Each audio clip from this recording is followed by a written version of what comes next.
করে। আসলে তেলাওয়াত অর্থ শুধু পাঠ করা নাই, এই তেলাওয়াত শব্দের অর্থ তরজামা সহ পাঠ করা।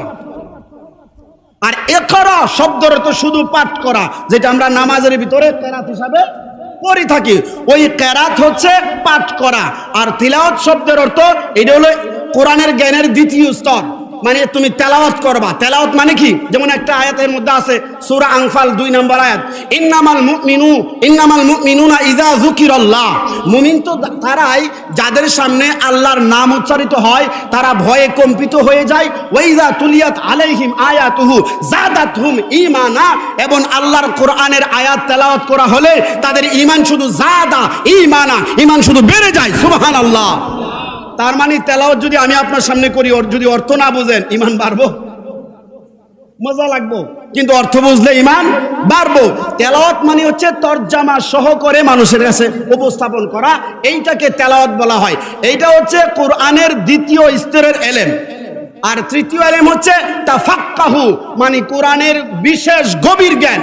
মানে এই আয়াতটা কেন নাজিল হয়েছে, এই আয়াত সম্পর্কে রাসূল কি বলেছে, সাহাবা কি বলেছে, এই আয়াত কোন প্রেক্ষাপটে নাজিল হয়েছে, এই আয়াত সম্পর্কে তাবিঈনদের কি মতামত, তাবিঈনরা কোন হাদিস এই আয়াতের ব্যাখ্যায় গ্রহণ করেছে, তাবেঈন এই আয়াতের ব্যাখ্যায় কোন হাদিস কোন আসর গ্রহণ করেছে, এটাকে বলা হয় তাফাক্কাহু, কোরআনের সর্বশ্রেষ্ঠ এবং একেবারে হাই কোয়ালিটির জ্ঞান। সুবহানাল্লাহ। আমরা তেলাওয়াতের জ্ঞান আমরা রাখি, পাঠ করার জ্ঞান রাখি, বাংলাদেশে শুদ্ধ করে কোরআন এমন ভাবেই পড়ে সারা দুনিয়ার মধ্যে 1 নাম্বার হয়, ঠিক কিনা?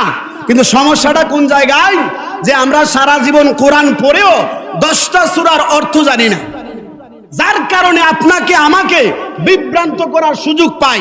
2022 সালে আমি ছোট মুখে 2টা বড় কথা বলি, কোরআনের জ্ঞান যদি আপনার না থাকে, যদি কোরআনের জ্ঞান না থাকে, আল্লাহকে সাক্ষী নিয়ে বলতেছি, আপনি 2022 সাল থেকে পরে বাঁচার কোনো ব্যবস্থা নাই। কারণ ভূত ভবিষ্যৎ সবকিছু জানেন কে? আল্লাহ। এই মেশিনটা বানাইছে কে বলেন তো? বলেন তো এই মেশিনে কতটুক তেল লাগবে, কতটা পার্টস আছে জানেন কে? জুলে বলেন জানেন কে? তাহলে আল্লাহর চাইতে ভালো করে গাইডলাইন কে লিখবে? আল্লাহ বলেন মেশিনের মালিক আমি, এই মেশিন চালানোর গাইডলাইন কোরআন। সুবহানাল্লাহ। এই গাইডলাইন যখন তুমি ছেড়ে দিবা, মানুষের হাত থেকে যখন তুমি এই মেশিনের তেল নিবা, ওইটার মধ্যে কিছু পানি থাকবে, কয়দিন মেশিন চলবে, তখন ভূত ভূত করে মেশিন বন্ধ হয়ে যাবে। কিন্তু যিনি ক্রিয়েটর আল্লাহ, এই মেশিন বানাইছে, কোন সময় কতটুক তেল দিলে মেশিনটা সক্রিয় থাকবে, ভালো থাকবে।